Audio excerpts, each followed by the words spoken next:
Hello students, welcome to new study point 2.2। इस बार हमने video बनाने में थोड़ा देर कर दी। चलिए स्टार्ट करते हैं। रेप्लिकेशन ऑफ डीएनए, और इसका मैंने डायग्राम जो है वो बता दिया। मैंने आपको सारी थ्योरेटिकल चीज़ें इसमें बता दी हैं, केवल डायग्रामेटिक रिप्रेजेंटेशन जो है वो बच गया था। उस डायग्रामेटिक रिप्रेजेंटेशन को आज हम रिप्रेजेंट कर रहे हैं या आपको बता रहे हैं। ठीक है, इसमें देखिए मैंने पहले ही बना लिया है, और ताकि जो है टाइम सेव हो जाए। ओके, तो अब चलिए पढ़ते हैं, स्टार्ट करते हैं हम इसको।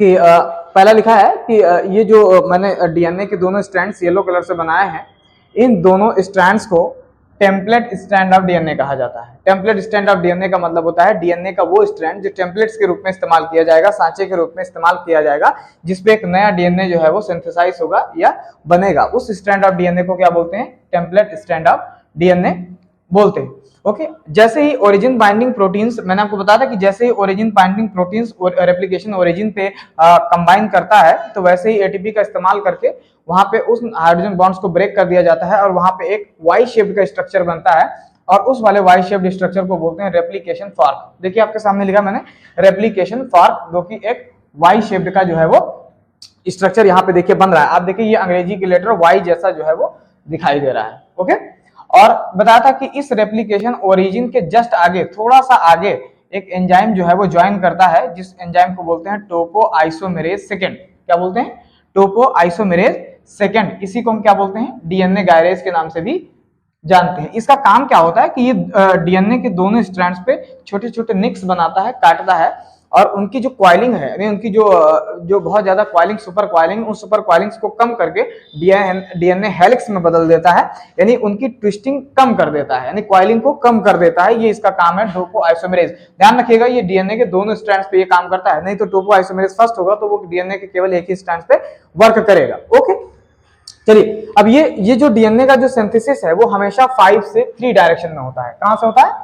5 से 3 डायरेक्शन में। चाहे डीएनए हो या आरएनए हो, उसकी सिंथेसिस हमेशा 5 से 3 डायरेक्शन में होती है। तो आप देखिए कि एक डीएनए का जो स्ट्रैंड है वो 3 से 5 डायरेक्शन में है, और दूसरा वाला 5 से 3 डायरेक्शन में। तो इस पे जो डीएनए सिंथेसाइज होगा, आप देखिए 3 के सामने हमने 5 रखा है, तो 5 से चलेगा किधर की तरफ? 3 की तरफ चलेगा। ठीक है, यानी इधर 5 से लेके 3 की तरफ चलेगा। और ये जो डीएनए स्ट्रैंड जो मतलब उस टेम्पलेट 3 से 5 वाले टेम्पलेट डीएनए पे जो 5 से 3 स्ट्रैंड वाला जो डीएनए बनेगा वो कंटिन्यूअस बनेगा। कंटिन्यूअस का मतलब होता है कि इसमें आरएनए प्राइमर की केवल एक बार आवश्यकता होती है, एक बार आरएनए प्राइमर का इस्तेमाल करके, और उसके बाद कंटिन्यूअसली जो है वो जो डीएनए के जो न्यूक्लियोटाइड्स हैं, डीऑक्सीराइबोन्यूक्लियोटाइड्स हैं, उनको कंटिन्यूअसली जोड़ते चला जाता है। कौन चला जाता है? DNA polymerase third. ठीक है, देखिए लिखा भी है कि डीएनए पॉलीमरेज थर्ड जो है वो लीडिंग स्ट्रैंड्स पे जो है वो चीजों को मतलब डीऑक्सीराइबोन्यूक्लियोटाइड्स को कंटिन्यूअसली जो है वो जोड़ता चला जाता है, इसलिए इस स्ट्रैंड्स को बोलते हैं लीडिंग स्ट्रैंड्स। मैं यहाँ पे लिखे दे रहा हूँ कि लीडिंग स्ट्रैंड जो है वो कंटिन्यूअस स्ट्रैंड है। मैं इसको पढ़ा चुका हूँ, कंटिन्यूअस स्ट्रैंड कहते हैं। मैंने आपको बताया था कि 2 स्ट्रैंड होते हैं, lagging strand and leading strand.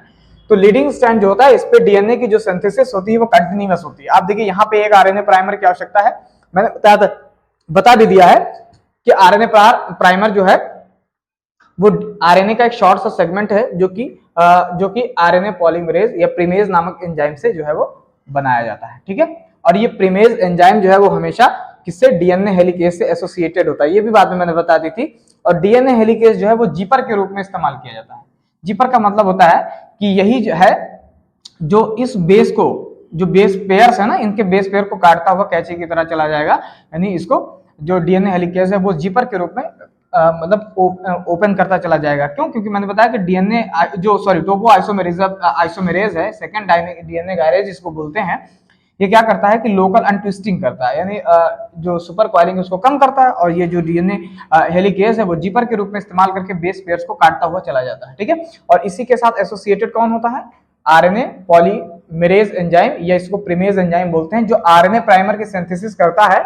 और आरएनए प्राइमर जो है पहले आके लगता है, उसके बाद डीऑक्सीराइबोन्यूक्लियोटाइड्स की जो न्यूक्लियोटाइड होते हैं उनको जोड़ते हुए चला जाता है। तो ये 5 से 3 डायरेक्शन में, 3 से 5 वाले स्ट्रैंड्स पे जो है वो लीडिंग स्ट्रैंड्स बनते हैं। लीडिंग स्ट्रैंड यानी कंटिन्यूअस स्ट्रैंड बनते हैं। कौन बनाता है भाई? डीएनए जो पॉलीमरेज है, ये एंजाइम जो है वो बनाता है। मैंने ये भी बताया था कि जब जैसे ही ओपन होता है डीएनए, जैसे डीएनए ओपन होता है वैसे ही उसके अंदर टेंशन क्रिएट हो जाती है। उस टेंशन को कम करने के लिए एसएसबीपीज ये नाम की प्रोटीन है, SSBP नाम की प्रोटीन है जिसके टेंशन को क्या करती है, कम करती है, ऊपर और नीचे से लद के उसको क्या कर देती है, कम कर देती है।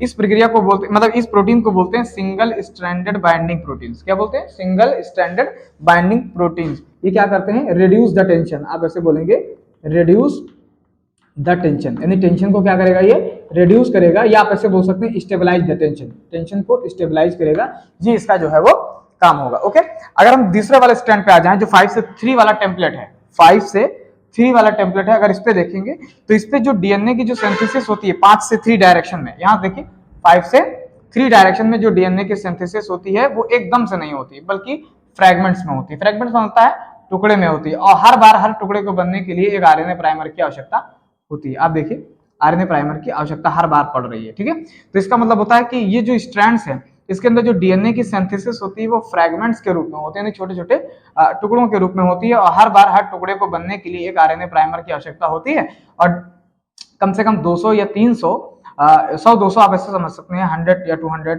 300 तक इसमें न्यूक्लियोटाइड्स लाके जोड़े जाते हैं, ठीक है। तो ये एक फ्रैगमेंट्स हो जाता है। इस फ्रैगमेंट को बोलते हैं ओकाजाकी फ्रैगमेंट्स। क्या बोलेंगे?